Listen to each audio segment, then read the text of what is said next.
Good Morning Business. Bien, on va parler des trottinettes et vélos. Vous savez que les grandes municipalités commencent, ça y est, à réglementer un petit peu les choses. Du côté de Paris, ça y est, il y a eu un appel d'offres et puis trois sociétés ont été retenues. Vous n'êtes pas dedans, hélas, à Paris. Paul-Adrien Cormeret, bonjour. Bonjour, merci de vous. Fondateur, patron de Pony, fabricant et opérateur de trottinettes et de vélos made in France, acteur au modèle participatif. Voilà, on va expliquer tout ça.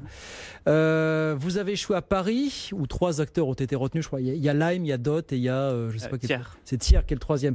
À Lyon, vous n'avez pas réussi non plus à obtenir de licence, vous en avez obtenu une à Grenoble. Exactement. Vous n'êtes pas un petit peu courroucé par le refus de la mairie de Paris vous concernant? On va expliquer ça dans un instant, mais je voudrais qu'on explique un petit peu le modèle de Pony, qui détonne un petit peu, qui est assez particulier, hein, votre modèle. Tout à fait, Pony, on est un acteur absolument unique dans le secteur, puisque vous l'avez dit, on a un modèle participatif. Alors qu'est-ce que ça veut dire et pourquoi on fait ça? En fait, quand on est opérateur de trottinettes en libre service, qu'est-ce que ça veut dire? On achète des trottinettes, on les met dans la rue, et puis les gens peuvent les louer à travers une application. À chaque trajet, ils vont payer un prix, un fee pour la course, d'accord.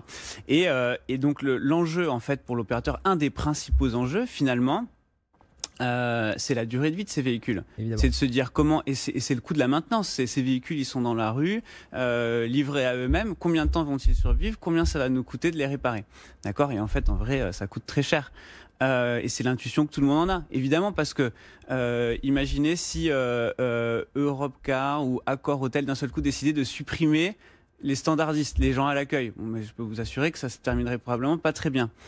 Et donc, en fait, nous, on a eu cette réflexion sur, OK, quel est l'avenir de ces mobilités partagées? En fait, si elles veulent qu'elles fonctionnent, si on veut qu'elles subsistent, et que ça marche sur le long terme, il va falloir qu'on trouve un moyen de faire que les gens respectent ces véhicules.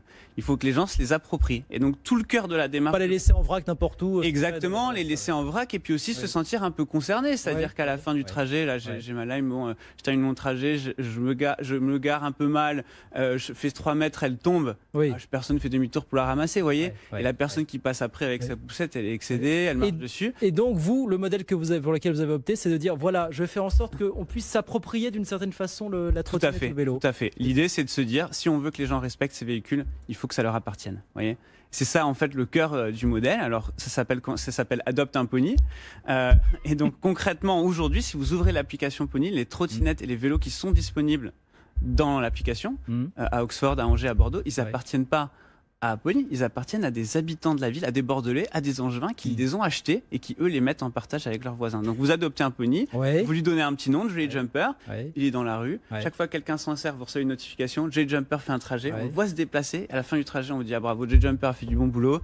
Voilà, vous récupérez. Et vous êtes intéressé, alors c'est ça, voilà, vous achetez la trottinette ou le vélo. Et vous touchez 50% des revenus liés au trajet, à l'exploitation de la trottinette et du vélo. Exactement. Et on en fait, en fait, si vous voulez, une sorte de nouvelle, un petit investissement. Mais ça amortit au bout de combien de temps ça? Alors, franchement, honnêtement, ça marche assez bien. Les vélos, c'est amorti à peu près 10-12 mois. Les trottinettes, entre 4 et 6 mois. Donc en fait ça va assez vite.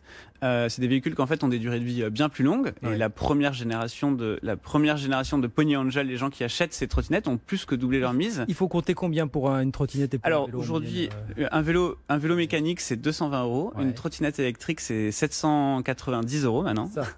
C'est assez cher. Et là on lance bientôt les vélos électriques à Grenoble qui seront eux à 1550 €. Vous êtes donc, on l'a dit, à Grenoble. Vous avez obtenu le sésame à l'appel d'offres de Grenoble. Vous avez échoué à Lyon. Vous avez échoué à Paris, on le disait, décision qui ne vous a pas franchement plu, vous en êtes ému. Pourquoi est-ce que vous considérez que... Honnêtement, on peut vous comprendre, mais apparemment, il y a quand même une raison qui a fait que vous avez été clairement, en tant qu'opérateur, on est déçu. Il y a la décision de Paris, mais au-delà, on a un vrai problème avec le développement de ces nouvelles mobilités partagées en France. Je vais donner quelques chiffres pour que nos auditeurs comprennent bien. La France, c'est un des marchés leaders, historiquement, sur ces nouvelles mobilités partagées. On était un des tout premiers sur le vélo, j'étais à l'Angleterre. On était le premier marché en Europe sur les trottinettes électriques, d'accord. 2 ans plus tard, où est-ce qu'on en est? Il y a 6 villes en France qui ont lancé des services où des services sont disponibles. Si vous prenez l'Allemagne qui a lancé il y a un peu plus d'1 an, ils approchent des 40 villes. L'Angleterre est en train de lancer en ce moment les services de trottinettes partagées. Il y a 50 villes qui sont en train de lancer des services de trottinettes partagées en parallèle. Nous, aujourd'hui, en France, ça fait des mois et presque... Combien vous dites en France de villes aujourd'hui? 6.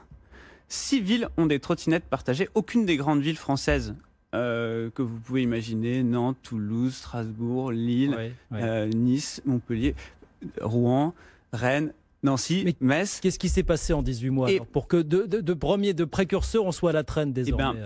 Il y a une loi qui a été passée, la loi des orientations des mobilités, au cours de la rédaction de laquelle les villes ont milité pour être finalement mis en charge du développement de ces nouveaux services, et on les comprend. Rappelez-vous que quand les trottinettes sont arrivées à Paris, c'était l'invasion complète. Il y avait une vraie inquiétude à l'époque de se dire, mais est-ce que c'est vraiment ça l'avenir de la mobilité? Quel est le pouvoir que nous on a en tant que ville pour s'assurer que ce développement se fasse dans le bon respect de l'espace public, etc. On comprend qu'il y a eu ces discussions, sauf que depuis, en vrai, les villes ne se sont pas emparées de ce sujet. Et aujourd'hui, moi j'en appelle un peu solennellement à tous les nouveaux élus suite aux élections municipales.